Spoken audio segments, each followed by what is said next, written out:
ಮಿತ್ರರೇ ನಮಸ್ಕಾರ. ನಾವಿವತ್ತು ಶನಿಯ ಟ್ರಾನ್ಸಿಷನ್ 2025 ಮಾರ್ಚ್ 29ನೇ ತಾರೀಕು ಶನಿ ಮೀನ ರಾಶಿಗೆ ಹೋಗ್ತಾ ಇದ್ದಾನೆ. ಶನಿ ಮೀನ ರಾಶಿಗೆ ಹೋಗ್ಬೇಕಾದ್ರೆ ಯಾವ ಲಗ್ನಕ್ಕೆ ಯಾವ ರೀತಿಯಾದಂತಹ ಎಫೆಕ್ಟ್ ಅನ್ನ ಕ್ರಿಯೇಟ್ ಮಾಡ್ತಾನೆ ಅನ್ನುವಂಥದ್ದನ್ನ ನೋಡೋಣ. ಮತ್ತು ಎಲ್ಲದಕ್ಕಿಂತ ಹೆಚ್ಚಾಗಿ ಮೀನ ರಾಶಿ ಅಂದ್ರೆ ಏನು ಅನ್ನುವಂಥದ್ದು ಬಹಳ ಮುಖ್ಯವಾಗಿ ಎಲ್ಲ ಅರ್ಥ ಮಾಡ್ಕೋಬೇಕಾಗತ್ತೆ. ಮಿತ್ರರೇ, ಮೀನ ರಾಶಿ ಏನನ್ನ ರೆಪ್ರೆಸೆಂಟ್ ಮಾಡುತ್ತೆ ಅಂತ ಹೇಳಿದ್ರೆ ಅದು ಮುಕ್ತಿಯ ರಾಶಿ. ಮೋಕ್ಷ ತ್ರಿಕೋಣದಲ್ಲಿ ಬರೋದ್ರಿಂದ ಮುಕ್ತಿಯ ರಾಶಿ ಅಂತ ಕೂಡ ಹೇಳ್ಬೋದು. ಮತ್ತೆ ಹೌಸ್ ಆಫ್ ಡಿಪಾರ್ಟೆಡ್ ಸೌಲ್ಸ್ ಅಂತ ಕರೀತಾರೆ. ಹಂಗಂತ ಹೇಳಿದ್ರೆ ನಮ್ಮನ್ನ ಬಿಟ್ಟೋದಂತಹ ಆತ್ಮಗಳು ಅಥವಾ ನಮ್ಮ ಭೂಮಿ ಏನಿದೆ ಅದಕ್ಕಿಂತ ಹೊರಗಿನದಕ್ಕೆ ಸಂಬಂಧಪಟ್ಟಿದ್ದು, ಔಟರ್ ವರ್ಲ್ಡ್ ಗೆ ಸಂಬಂಧಪಟ್ಟಿದ್ದು ಈ ರಾಶಿ ಆಗಿರುತ್ತೆ. ಮತ್ತೆ ಜೈಲು, ಐಸೋಲೇಷನ್, ಹಾಸ್ಪಿಟಲೈಸೇಷನ್ ಇದೆಲ್ಲದನ್ನು ಆದಾಗ ಮನುಷ್ಯ ಅಲೋನ್ ಆಗ್ಬಿಡ್ತಾನೆ, ಅಂದ್ರೆ ಒಬ್ಬಂಟಿ ಆಗ್ಬಿಡ್ತಾನೆ.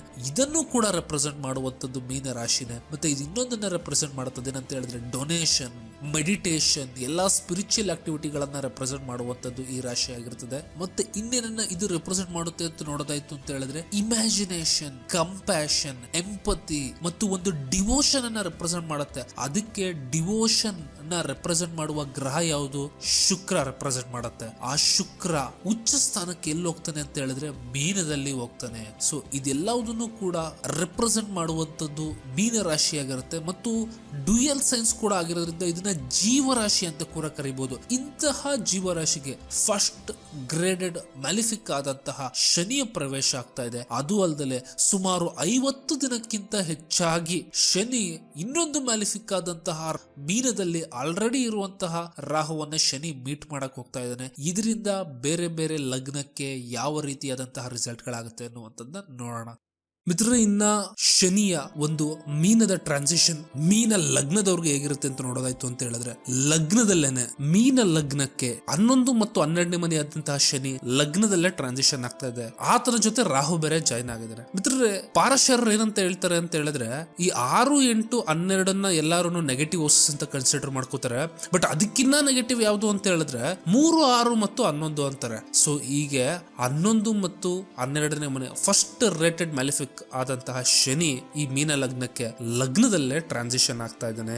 ಅದು ಅಲ್ಲದೆ ರಾಹುವಿನ ಜೊತೆ ಬೇರೆ ಒಂದು 2 ತಿಂಗಳು ಇರೋದ್ರಿಂದ ನಿಮಗೆ ಆಗುವಂತಹ ಖರ್ಚು ಎಕ್ಸೆಸಿವ್ ಆಗಿರ್ತದೆ. ಏನಕ್ಕೆ ಎಕ್ಸೆಸಿವ್ ಆಗಿರ್ತದೆ ಅಂತ ಹೇಳಿದ್ರೆ 11ನೇ ಮನೆ is the house of desires.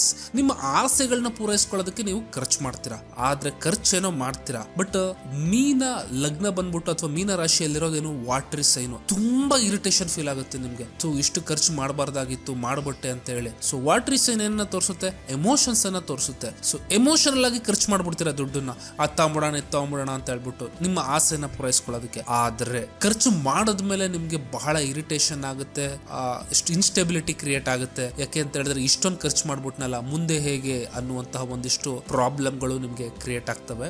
ಮತ್ತು ನೀವು ನಿಮ್ಮ ಆಟಿಟ್ಯೂಡ್ ಮೇಲೆ ಬಹಳ ಎಚ್ಚರಿಕೆಯನ್ನು ವಹಿಸ್ಕೋಬೇಕಾಗುತ್ತೆ. ಯಾಕೆ ಅಂತ ಹೇಳಿದ್ರೆ ಶನಿ ಮತ್ತು ರಾಹು ಇಬ್ರು ಬಾಂಡೇಜ್ಗೆ ಕಾರಕ. ಬಾಂಡೇಜ್ ಅಂತ ಹೇಳಿದ್ರೆ ಅಂತಿಂತ ಬಾಂಡೇಜ್ ಅಲ್ಲ. ಈಗ ಕೆಲವರು ಬೆಡ್ ರಿಡನ್ ಆಗಿರ್ತಾರಲ್ಲ, ಅವ್ರನ್ನ ಬೆಡ್ಡಿಗೆ ಒಂದು ಚೈನ್ ತಗೊಂಡು ಕಟ್ಟದಂಗೆ ಇರುತ್ತದೆ. ಅಥವಾ ಕೆಲವರು ಪ್ರಾಣಿನ ಕಟ್ಟಿ ಹಿಂಸೆ ಕೊಡ್ತಾರೆ.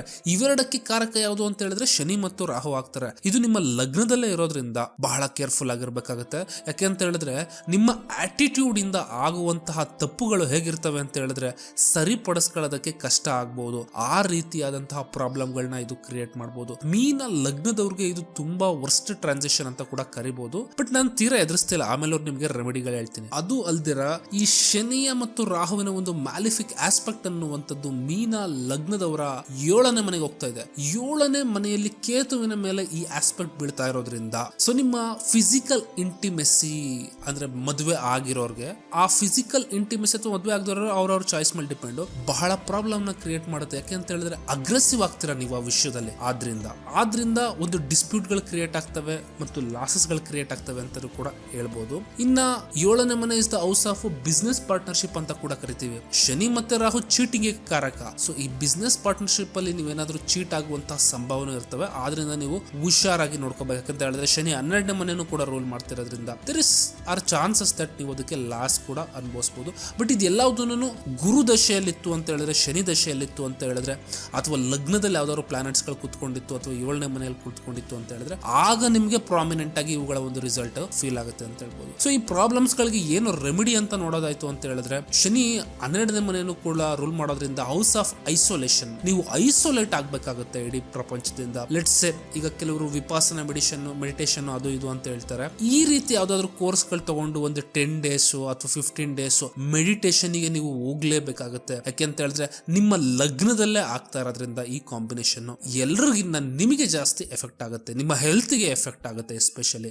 ಆದ್ರಿಂದ ಇನ್ನ ಎರಡನೇದಾಗಿ ಶಿವನ ಒಂದು ಆರಾಧನೆ ಅಥವಾ ಭೈರವನ ಒಂದು ಆರಾಧನೆ ನಿಮಗೆ ತುಂಬಾ ಬೆನಿಫಿಷಿಯಲ್ ಆಗಿರುತ್ತೆ. ಶಿವ ಅಥವಾ ಭೈರವ ಈ ಒಂದು ಏನಿದೆ ತತ್ವ, ಈ ತತ್ವದಿಂದ ಮಾತ್ರವೇ ನಿಮಗೆ ಈ ಪ್ರಾಬ್ಲಮ್ ಇಂದ ರೆಮಿಡಿ ಅಥವಾ ರಿಲೀಫ್ ಅಂತ ಸಿಗುವಂತದ್ದಾಗಿರ್ತದೆ. ಅದು ಅಲ್ಲದೆ ಆಲ್ಮೋಸ್ಟ್ ಅಟ್ಲೀಸ್ಟ್ ಒಂದು ತಿಂಗಳ ತನಕನಾದ್ರೂ 6 ಕಂಜಕ್ಷನ್ ನಡೀತಾ ಇದೆ ಈ ಒಂದು ಮೀನದಲ್ಲಿ ಆಗಿರೋದ್ರಿಂದ ನಿಮ್ಮ ವ್ಯಕ್ತಿತ್ವ ಬಹಳ ಕಾಂಪ್ಲೆಕ್ಸ್ ಆಗ್ಬಿಡ್ತದೆ ಈ ಸಮಯದಲ್ಲಿ. ಮೀನದಲ್ಲಿ ಟ್ರಾನ್ಸಿಷನ್ ಆಗ್ತಾ ಇರೋದ್ರಿಂದ ಲಾಸ್ಟ್ ಟೈಮ್ ಸ್ಯಾಜಿಟೇರಿಯಸ್ ಅಂದ್ರೆ ಇದೇ ಕಂಜಕ್ಷನ್ ಧನು ಅಲ್ಲಾಗಿತ್ತು. ಸೊ ಆದ್ರಿಂದ ತುಂಬಾ ಕೇರ್ಫುಲ್ ಆಗಿ ಮೀನ ಲಗ್ನದವ್ರು ಇರ್ಬೇಕು ಅಂತ ಹೇಳ್ತೀನಿ.